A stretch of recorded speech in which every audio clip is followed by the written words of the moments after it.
Welcome back, beautiful souls, to this quiet corner of the universe where we pause, breathe, and gently explore the mysteries that shape our inner and outer worlds. Find yourself somewhere comfortable today, perhaps with a warm cup of tea or simply settling into the rhythm of your own breathing. There's no rush here, no pressure to absorb every word. Think of this as a gentle conversation between friends, a soft exploration of the quantum threads that weave through our creative lives. I'm genuinely curious, where are you listening from today? Are you in a cozy room watching rain trace patterns on your window? Or perhaps walking through a park where autumn leaves whisper secrets to the wind? Wherever you are, know that this moment, this pause in your day, is sacred. You don't need to remember everything we discuss. Sometimes the most profound truths settle into our consciousness like morning mist, barely noticed but deeply felt. Today, we're going to wander together through something that touches every dreamer, every creator, every soul who has ever felt the weight of an unfinished project pressing against their heart. We're exploring the gentle paradox of perfectionism, not to judge it, not to fight it, but to understand it with the same curiosity we might bring to watching clouds form and dissolve in an endless sky. Have you ever noticed how the most beautiful things in nature are never quite perfect? The slight asymmetry of a flower petal, the irregular rhythm of ocean waves, the way no two snowflakes share the same crystalline pattern. Yet somehow this imperfection creates a harmony that touches something deep within us. There's wisdom here, a quantum truth about creation itself that we're only beginning to understand. What if the project you've been perfecting, that book, that business, that dream you've been nurturing in the quiet hours, what if it's caught in a strange loop, a glitch in the fabric of creation itself? Not because you're doing anything wrong, but because perfection and creation operate according to different laws of the universe. One seeks stillness, the other demands movement. One craves control, the other thrives in chaos. Consider this strange truth. In the quantum world, the very act of observing a particle changes its behavior. The electron exists in multiple states simultaneously until the moment we try to pin it down, to measure it precisely. Then it collapses into a single reality, but in that collapse, infinite possibilities vanish forever. Could it be that our creative works exist in a similar quantum state, alive with potential, until we observe them too closely, trying to perfect every detail? There's something profoundly moving about the courage it takes to create. Every time you put pen to paper, fingers to keyboard, brush to canvas, you're reaching across the void between imagination and reality. You're saying yes to uncertainty, yes to vulnerability, yes to the beautiful terror of making something that has never existed before. And yet somewhere in this sacred process, many of us get caught in a loop, polishing, refining, perfecting, until the thing we love most begins to feel like a prison. The ancient philosophers spoke of the paradox of Zeno, how mathematically, an arrow should never reach its target because it must always travel half the remaining distance first. Today, we might call this the perfectionist's paradox. Each improvement reveals two more flaws. Each revision opens new possibilities for enhancement. The closer we get to our vision of perfect, the further away perfection seems to retreat. But here's where quantum physics offers us a different lens, a gentler understanding. In the quantum realm, there's a beautiful principle called decoherence, the process by which quantum systems interact with their environment and lose their perfect, isolated coherence. It sounds like loss, doesn't it? Yet decoherence is what allows quantum possibilities to become classical realities. It's what allows the universe to exist as we experience it. What if your creative work needs its own form of decoherence? What if the act of release, of sharing something before it's perfect, is not a compromise, but a fundamental law of creation? What if the environment your work needs to truly live is not your private workshop of endless refinement, but the messy, unpredictable, beautifully chaotic world of other minds and hearts? This isn't about lowering your standards or accepting mediocrity. This is about understanding a deeper truth, that evolution, growth, and life itself require interaction, feedback, and yes, even a certain amount of beautiful imperfection. A seed must break open to become a tree. A butterfly must struggle free of its chrysalis to develop the strength for flight. Your work, too, may need to emerge before it's ready to truly become what it's meant to be. Throughout our time together, we'll explore these quantum principles not as abstract theories, but as gentle guides for your creative soul. We'll discover why the projects we polish endlessly often never see daylight, and why the things we release with trembling hands often touch hearts in ways we never expected. We'll understand the strange mathematics of perfectionism, where every solution creates new problems, and explore the radical act of controlled decoherence, releasing your work into the world where it can evolve, adapt, and become more than you ever imagined possible alone. Think of this as a permission slip from the universe itself.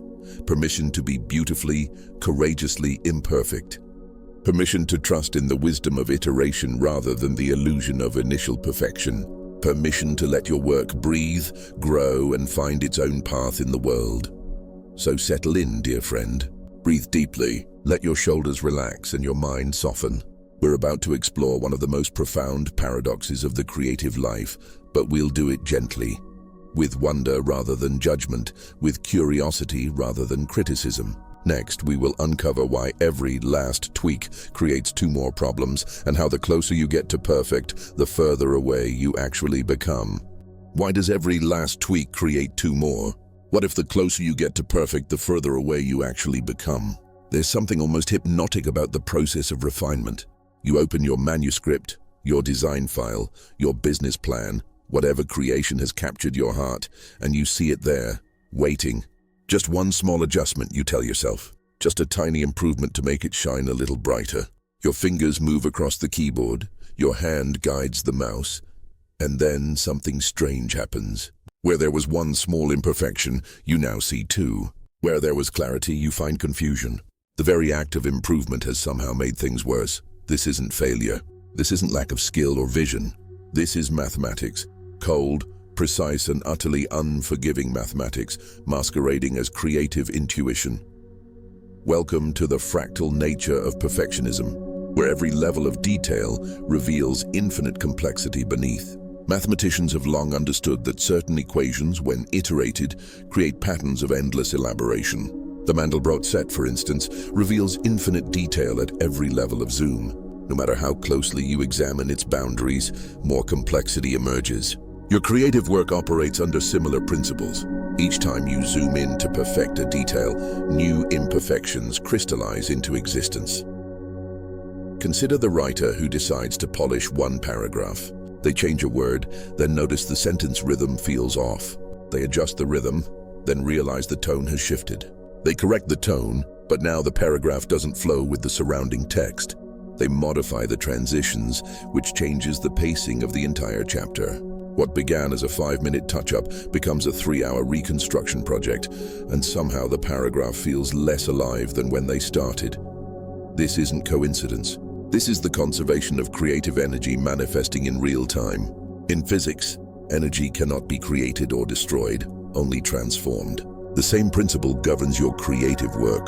The energy you invest in perfecting one element doesn't vanish. It transforms into awareness of previously invisible flaws. Every improvement you make increases your sensitivity to remaining imperfections. Your standards rise to meet your capabilities, ensuring that satisfaction remains forever just out of reach. The photographer knows this intimacy. They spend hours adjusting the curves, tweaking the saturation, perfecting the composition. Each adjustment reveals new possibilities for enhancement. The shadows could be slightly lifted. The highlights need a touch more detail. The color balance shifts toward perfection, but perfection itself keeps moving, like a horizon that recedes with every step forward. After 6 hours of refinement, they often find themselves longing for the original image, the one with soul, before they began their surgical dissection of beauty. But the mathematics run deeper than simple recursive complexity. There's a quantum mechanical principle at work here that most creators never recognize. In quantum physics, the act of measurement disturbs the system being measured. The more precisely you try to determine a particle's position, the less precisely you can know its momentum. This is Heisenberg's uncertainty principle, and it governs not just subatomic particles, but creative works. Every time you examine your creation with the intent to improve it, You collapse its wave function of possibilities into a single measured reality. But here's the tragedy. The act of measurement, of critical evaluation, fundamentally alters what you're measuring. Your objective eye changes the subjective soul of the work. The more precisely you try to perfect individual elements, the more you disturb the overall momentum and flow that gave your creation life in the first place. The musician experiences this as the phenomenon of overproduction. They record a song with raw emotional power, then spend months adding layers, adjusting frequencies, perfecting the mix. Each technical improvement is measurably better: cleaner guitars, tighter drums, more balanced vocals. Yet somehow the final product has lost the indefinable magic that made the demo so compelling. They've achieved technical perfection at the cost of emotional coherence. This reveals the cruel paradox at the heart of perfectionist thinking. The tools we use to improve our work are the same tools that can destroy its essential nature. Critical analysis, detailed evaluation, systematic refinement. These are powerful instruments, but like surgical scalpels, they can heal or harm depending on how they're wielded.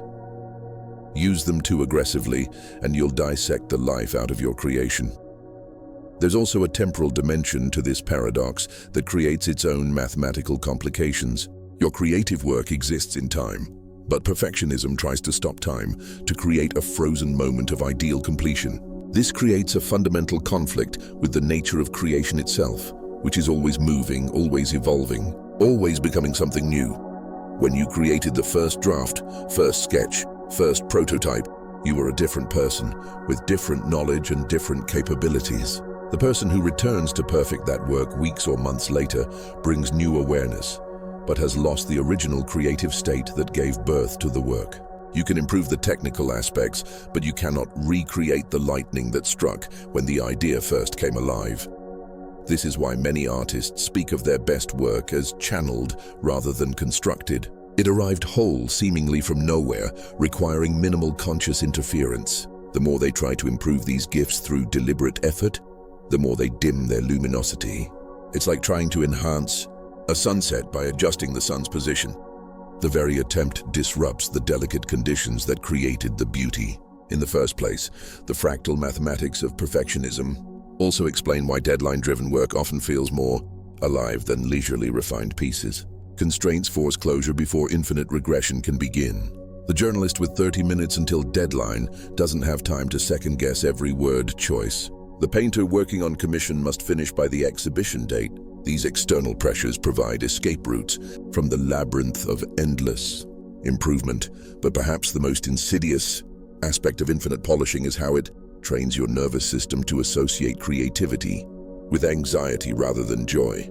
Each time you return to improve your work, you're essentially telling your subconscious that what you created wasn't good enough.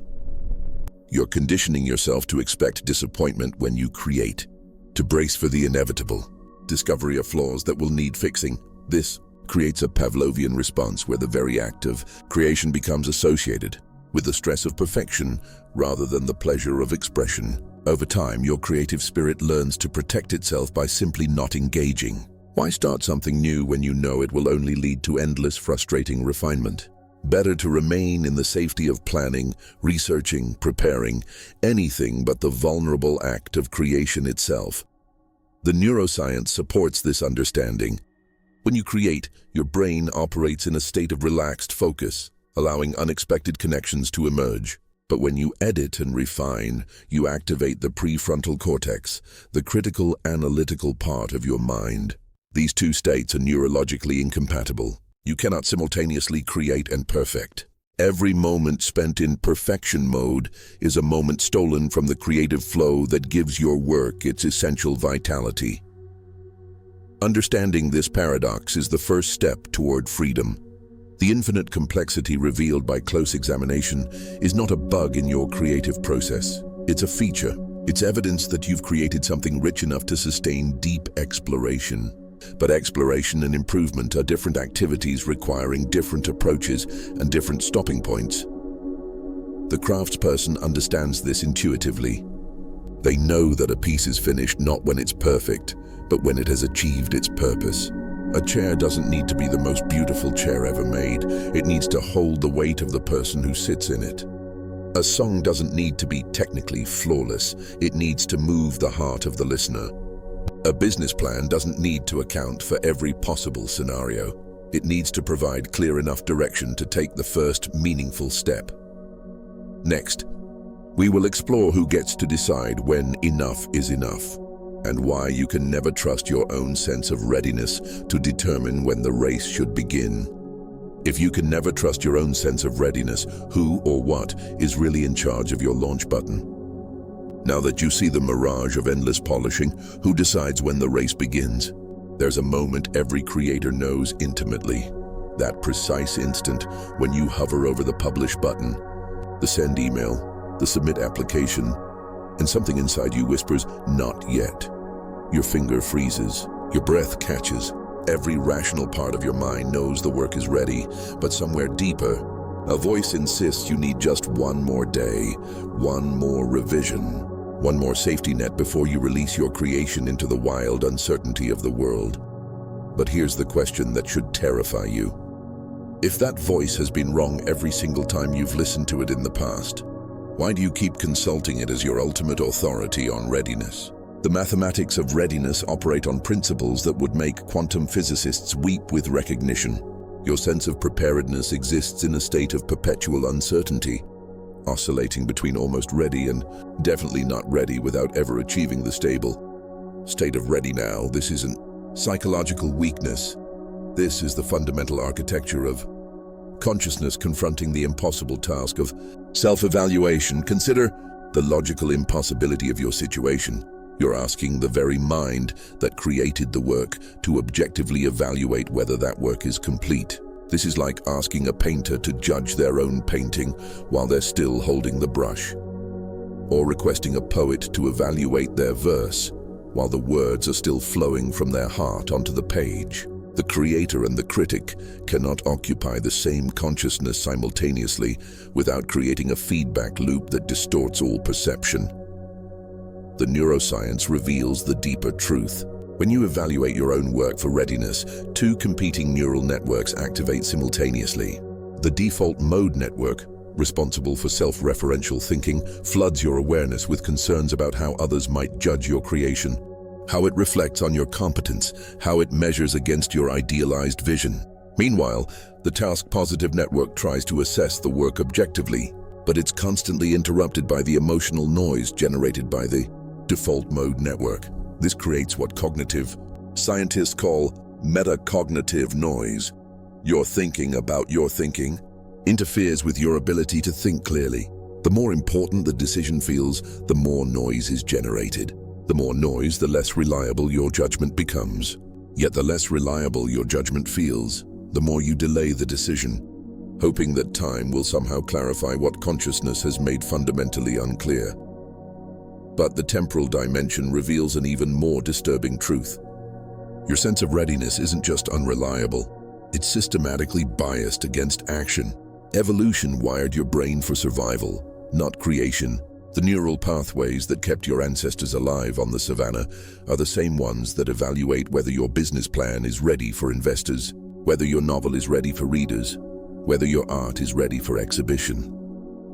From an evolutionary perspective, launching anything into the world is a form of exposure, and exposure equals vulnerability, and vulnerability historically meant death. Your amygdala doesn't distinguish between stepping into a predator's territory and stepping into the marketplace with your new product. Both trigger the same ancient alarm system that has kept humans alive for millions of years by erring on the side of extreme caution. This means your sense of not ready yet isn't actually evaluating your work. It's evaluating the existential threat of visibility. Every time you consider launching, you're asking a survival mechanism to make an artistic decision. You might as well consult your digestive system about quantum mechanics, or ask your immune system to compose a symphony. The cruel irony is that readiness itself is a moving target that recedes as you approach it. The closer you get to what you previously defined as ready, the more clearly you can see the next level of potential improvement. It's like climbing a mountain where each summit reveals a higher peak that was invisible from below. Your definition of ready evolves with your capabilities, ensuring that ready remains perpetually out of reach. Professional creators develop an almost mystical understanding of this paradox. The novelist knows that if she feels completely ready to publish, she's probably waited too long. The entrepreneur recognizes that if his business plan feels bulletproof, he's likely overplanned and under-executed. The artist understands that if every brushstroke feels perfect, the painting has probably lost its soul somewhere in the process of perfection. This is why external deadlines often produce superior results to internal readiness assessments. When someone else sets the launch date, an editor, a client, an exhibition curator, your work mysteriously becomes ready by that date. The same project that felt months away from completion suddenly achieves launch-worthy status when faced with an immovable external constraint. The deadline doesn't magically improve your work. It reveals that readiness was never about the work reaching some objective threshold of quality. Readiness was about your nervous system finding a way to rationalize the terrifying act of vulnerability that every launch represents. Consider how this plays out in the digital age, where the barriers to launching have never been lower. You can publish a blog post, upload a video, or launch a website in minutes. Yet somehow these lower barriers haven't led to more launching. They've led to higher internal standards for readiness. When anyone can publish anything, the bar for what feels worthy of publication rises to compensate. This reveals the psychological sleight of hand that perfectionism performs. It masquerades as a quality control mechanism, but it's actually a sophisticated avoidance system. By constantly moving the target of ready enough, perfectionism ensures you never have to face the vulnerability of public judgment. It offers the comforting illusion that you're working toward launch while systematically preventing launch from ever occurring. The market research trap exemplifies this perfectly. The entrepreneur spends months gathering data about customer needs, market size, competitive landscape, optimal pricing strategies. Each piece of research reveals the need for more research. Every question answered spawns 2 new questions. The research becomes a substitute for action, creating the feeling of progress while preventing the actual risk that progress demands. But here's where quantum physics offers a startling insight. In the quantum realm, there's no such thing as a system that exists in isolation. Every particle is constantly interacting with its environment, and these interactions are what allow quantum possibilities to collapse into classical realities. Your work, trapped in the quantum state of almost ready, needs interaction with the environment to become real. The environment your work needs isn't your private workshop of endless refinement. It's the messy, unpredictable world of other minds. Only through interaction with audiences, customers, readers, viewers, only through the decoherence that comes from exposure, can your work evolve from potential into actuality. This is why the work that impacts you most deeply rarely feels perfect to its creator. The song that moves you to tears was probably released despite the artist's reservations about the bridge. The book that changes your perspective likely contains passages the author still wishes they could revise. The product that solves your problem was almost certainly launched before its inventors felt it was truly finished. The creators who consistently launch aren't those who've mastered the art of readiness assessment. They're those who've recognized the fundamental unreliability of internal readiness signals and developed external systems to override their own judgment. They use deadlines, accountability partners, pre-orders, public commitments, anything that creates external pressure stronger than internal resistance. They've learned that readiness is not a feeling to be achieved, but a decision to be made despite the feeling. They understand that if they wait until they feel ready, they'll wait forever because the neurological systems that generate feelings of readiness are evolutionarily designed to err on the side of never being ready for anything that involves risk. The most successful creators treat their internal readiness assessment the way a pilot treats a broken altimeter, as useful contextual information that cannot be trusted for critical decisions. They develop external metrics, external deadlines, external validation systems that bypass the corrupted feedback loops of self-evaluation. If perfectionism is a mental virus, why does every improvement infect your confidence to finish? What if progress itself makes you sicker? There's something deeply unsettling about watching perfectionism spread through a creative mind, like a digital virus corrupting files one by one.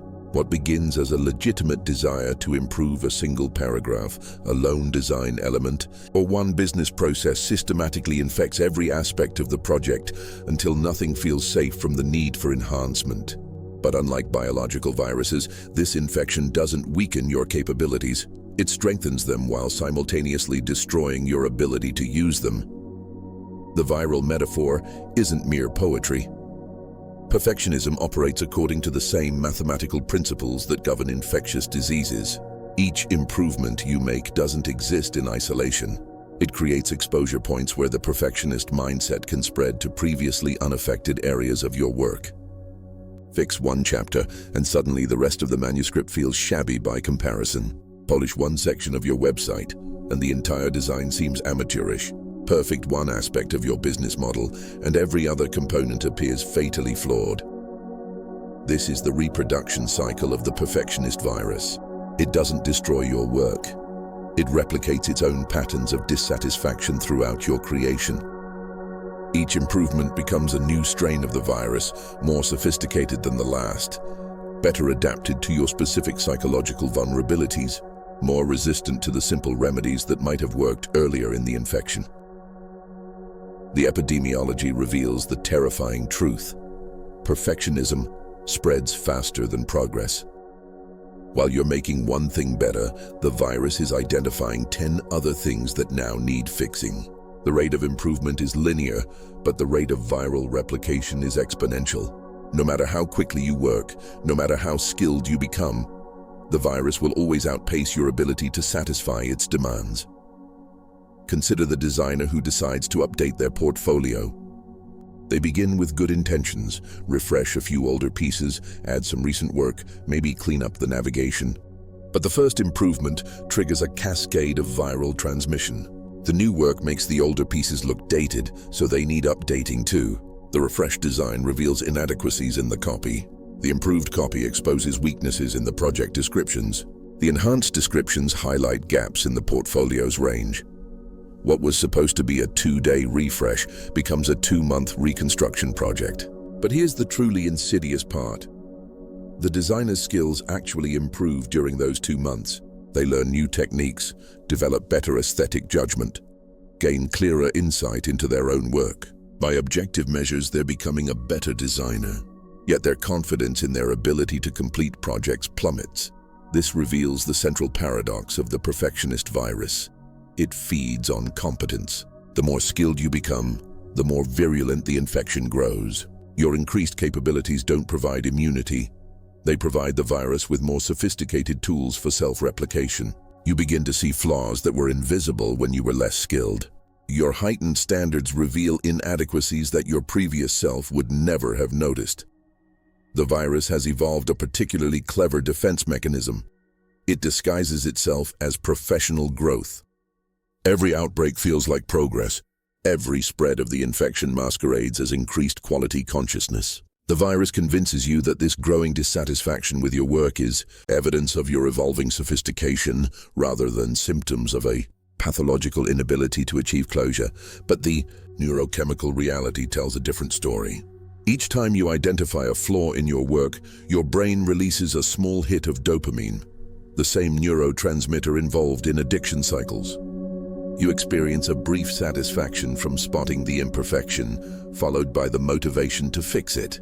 But fixing it reveals new imperfections, triggering new dopamine releases, creating new fixing motivations. You become addicted to the act of improvement itself, trapped in an endless cycle that feels productive but prevents completion.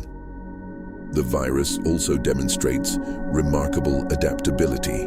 Early in the infection, it might focus on obvious flaws, typos, design inconsistencies, logical gaps. But as you address these surface-level issues, the virus evolves to identify more subtle problems. It develops resistance to simple solutions.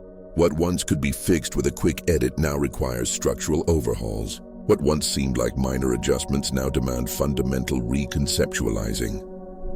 This evolutionary pressure creates increasingly sophisticated strains of perfectionism. The virus that initially worried about grammar eventually mutates into concerns about voice and tone. The strain that began with color choices evolves into anxieties about emotional impact.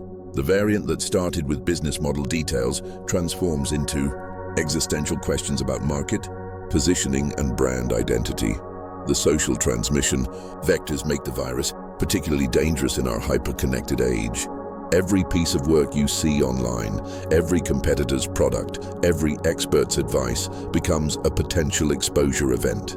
Social media platforms function as perfectionist super spreaders, constantly showing you examples of work that appears more polished, more professional, more complete than your own. Each comparison provides new genetic material for the virus to incorporate into its replication cycle. The comparison trap is especially virulent because it operates on incomplete information. You're comparing your work in progress, with all its visible flaws and uncertain directions, to others' finished products. You're seeing their highlight reels while experiencing your own behind-the-scenes struggles. But the virus doesn't care about this logical fallacy. It uses these comparisons as evidence that your standards are too low, your execution too sloppy, your timeline too ambitious. The virus also demonstrates remarkable patience. It can remain dormant for months, allowing you to make substantial progress on a project. Then, just as you approach completion, it activates with renewed virulence. The finish line triggers a massive outbreak. Suddenly, every element of your nearly complete work seems inadequate. The prospect of releasing something imperfect becomes unbearable. The virus convinces you that you need just a few more weeks, a few more revisions, a few more improvements before launch. This timing isn't coincidental. The virus has evolved to activate most aggressively when the stakes feel highest. Approaching completion means approaching vulnerability, the moment when your work will be exposed to judgment, criticism, and potential rejection. The virus exploits this natural anxiety, offering the seductive promise that more perfection equals less vulnerability. If you can just make it good enough, maybe the world will be gentle with it. But here's the cruel mathematics. The viral load increases exponentially as you approach completion, while your ability to make meaningful improvements decreases. The early stages of creation offer vast opportunities for enhancement. But as work approaches finalization, the improvements become increasingly marginal, while the perfectionist demands become increasingly extreme. You're trying to satisfy exponentially growing standards with logarithmically diminishing capabilities. The immune system analogy reveals why some creators seem naturally resistant to perfectionist infection, while others succumb repeatedly. Those with strong creative immune systems have developed psychological antibodies, mental habits that recognize and neutralize perfectionist thinking before it can establish a foothold. They've built up resistance through repeated exposure to the vulnerability of launching imperfect work. These immune creators understand that perfection isn't prevented by perfectionism, it's prevented by the attempt to achieve perfection. They've learned to recognize the early symptoms of viral infection, the sudden dissatisfaction with previously acceptable work, the emergence of new standards that weren't present when the work began, the feeling that just one more round of revisions will solve everything. They've developed what epidemiologists call herd immunity within their creative practice. They surround themselves with deadlines, accountability systems, and launch commitments that make viral outbreak less likely to spread throughout their entire project ecosystem. When perfectionism infects one project, these external constraints prevent it from spreading to others. Most importantly, they've learned to distinguish between healthy quality control and viral perfectionism. Healthy standards improve work within reasonable boundaries. Viral perfectionism improves work beyond the boundaries of completion. Healthy editing enhances communication. Viral editing replaces communication with technical display. Healthy refinement serves the audience. Viral refinement serves the virus itself. The treatment requires understanding that you cannot reason with the virus. Logic, evidence, and rational argument only provide the virus with new material for mutation. Instead, treatment requires environmental modification, changing the conditions that allow the virus to thrive while strengthening the immune responses that prevent reinfection. What if observing your own work collapses its potential? Now that you've seen how the virus spreads, What if the act of checking for perfection is the very thing that destroys it? In the quantum realm, there exists a phenomenon so fundamental to the nature of reality that it governs everything from the behavior of electrons to the formation of galaxies. It's called decoherence, and it describes what happens when a quantum system, existing in multiple states simultaneously, interacts with its environment and collapses into a single classical reality. Before observation, a particle can exist in all possible states at once. After observation, it becomes locked into just one. Your creative work operates according to the same mysterious principles. When you first conceive an idea, that moment when inspiration strikes and possibilities flood your consciousness, your creation exists in a quantum state of pure potential. The novel you're imagining is simultaneously a literary masterpiece and a commercial failure, a work of profound insight and a collection of pretentious nonsense, a story that will change lives and one that will be forgotten within a week. All these possibilities coexist in the quantum superposition of creative potential. But the moment you begin to examine your work with the lens of perfectionist evaluation, you collapse its wave function. The infinite possibilities that existed in the realm of pure creation suddenly crystallize into a single, measurable reality. And here's the devastating truth. The reality you observe will always be less magnificent than the possibilities you destroyed through observation. The mathematics are precise and unforgiving.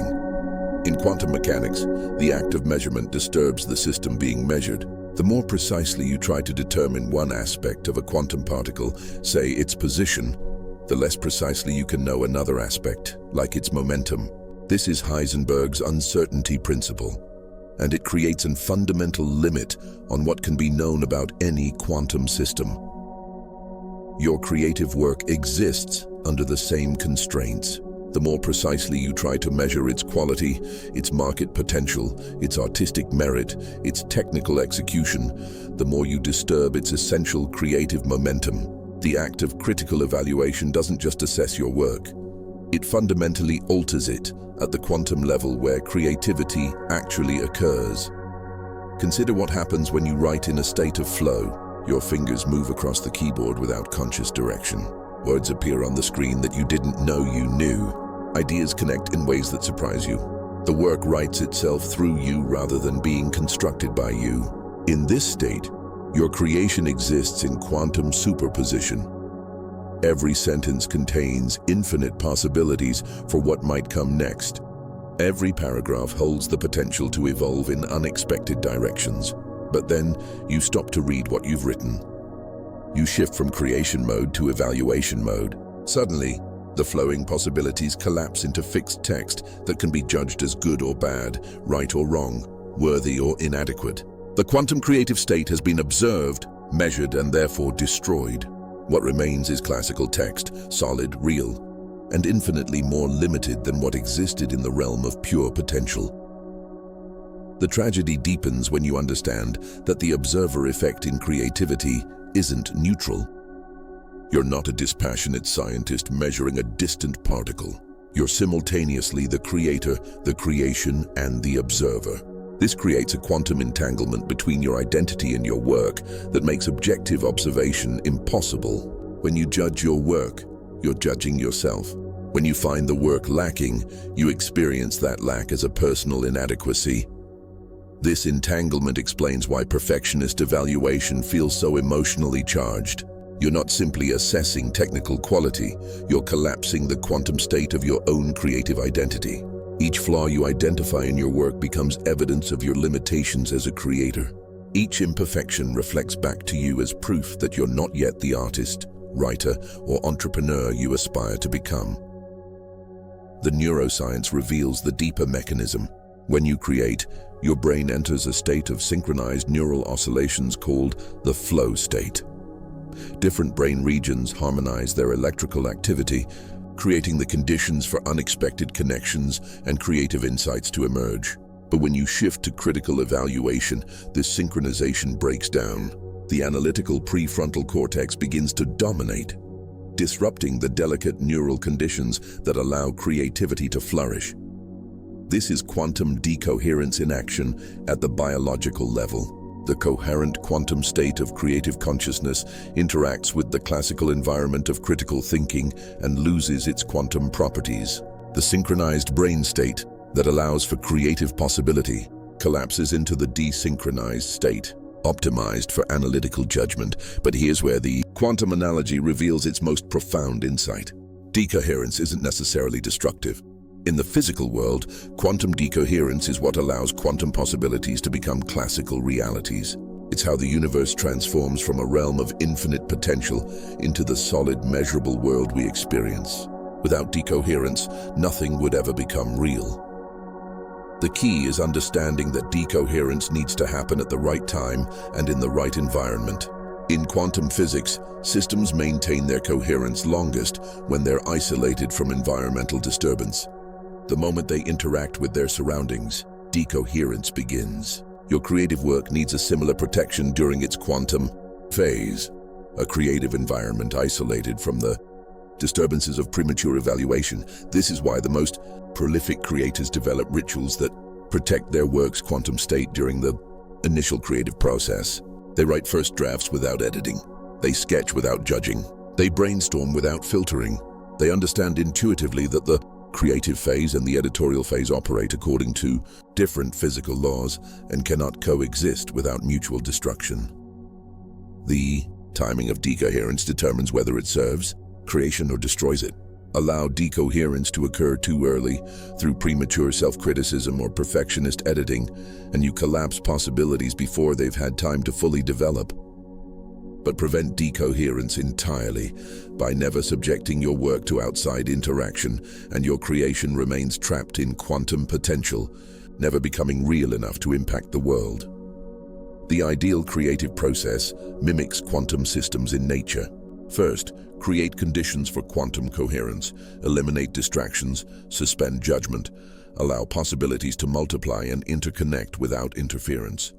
Then, when the work has reached sufficient development, allow controlled decoherence by introducing it to environmental interaction, feedback, editing, market testing, audience response.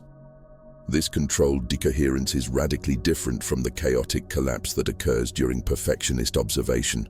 Controlled decoherence happens in stages, allowing the work to transition gradually from quantum potential to classical reality while preserving as much of its essential creative energy as possible. It's like developing a photograph. The image emerges slowly through carefully controlled chemical processes rather than being instantly exposed to harsh light that would destroy the delicate photographic possibilities. The writer who completes a first draft before editing understands this principle. The entrepreneur who builds a minimum viable product before perfecting features grasps this concept. The artist who allows a painting to exist in rough form before adding details has learned to work with quantum creative principles rather than against them. But perfectionism operates as a form of premature decoherence that collapses creative potential before it's ready to become reality. Each time you stop mid-creation to evaluate and improve, you're forcing a quantum measurement that destroys more possibilities than it preserves. You're choosing precision over potential, certainty over creativity, measurement over magic. The most successful creators learn to recognize the difference between the quantum phase and the classical phase of their work. During the quantum phase, they protect their creations from observation, allowing possibilities to proliferate and interconnect. During the classical phase, they welcome decoherence through interaction with audiences, markets, and feedback systems. They understand that observation will inevitably collapse the quantum state of their work, but they choose when and how that collapse occurs. They control the conditions of decoherence to maximize the creative potential that survives the transition from possibility to reality.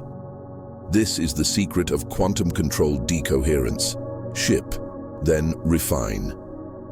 Allow your work to exist in the world where it can interact with its true environment, other minds, real problems, actual needs.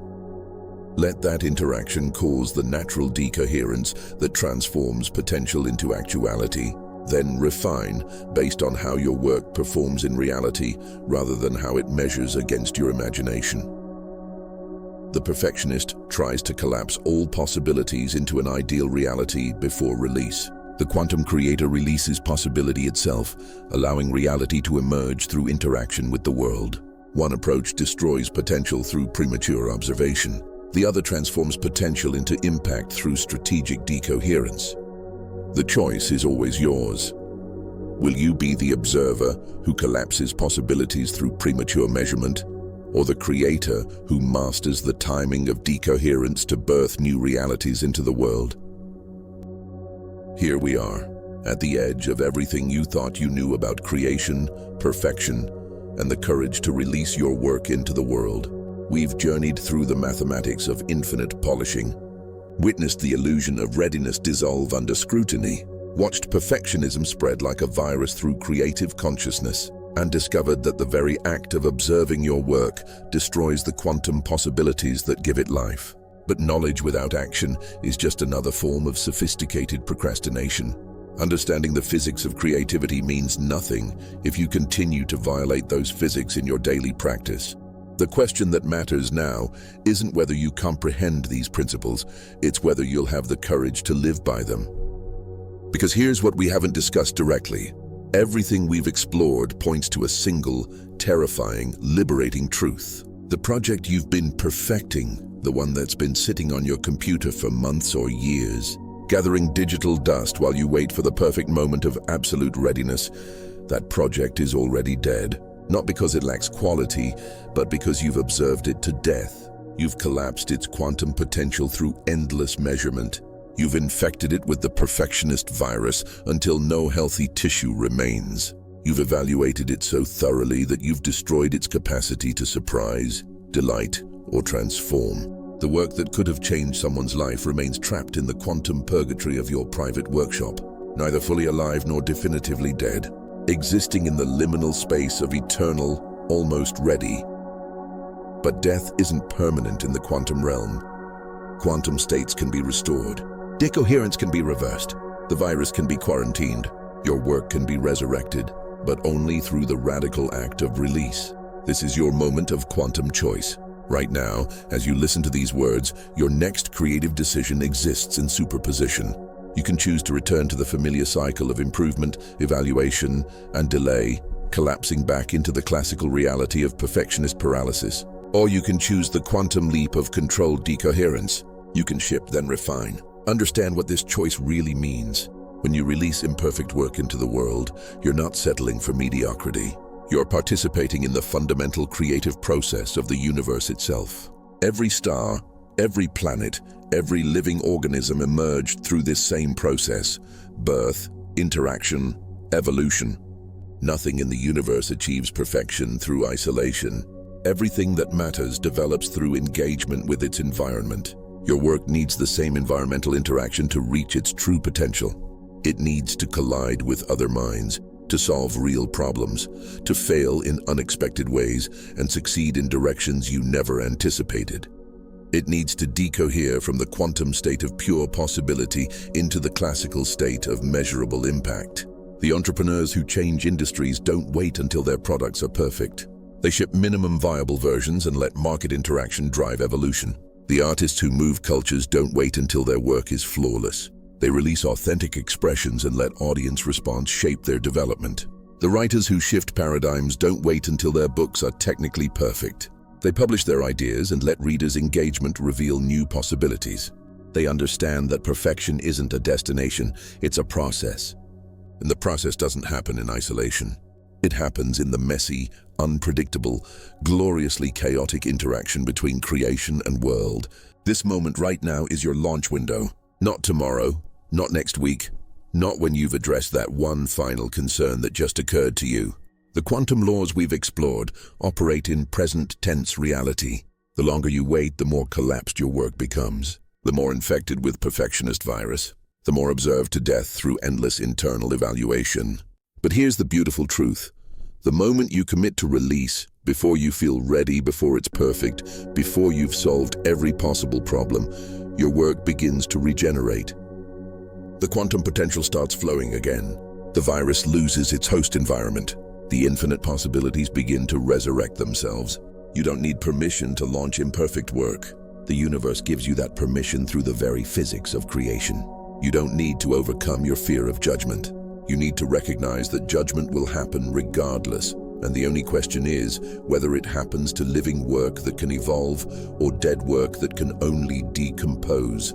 The project that's been waiting on your computer, it's calling to you. Not for more refinement, not for additional security measures, not for further preparation. It's calling for the gift of existence. It's begging for the chance to become real through interaction with the world. Your work wants to live. It wants to fail beautifully, succeed unexpectedly, and evolve in directions you can't imagine from your current vantage point. But it can't do any of that while trapped in the quantum purgatory of your perfectionist workshop. The escape velocity from perfectionism isn't gradual improvement of your standards. It's the quantum leap of release. It's mastering the courage to let your work decohere naturally through interaction with its intended environment. The choice exists in superposition for just a moment longer. Then quantum mechanics demands that you collapse into one reality or another. Will you choose the familiar classical reality of endless preparation? Or will you choose the quantum adventure of controlled decoherence, ship, then refine, then ship again? The universe is waiting for your answer. Your work is waiting for life. And you're the only one who can give it permission to exist.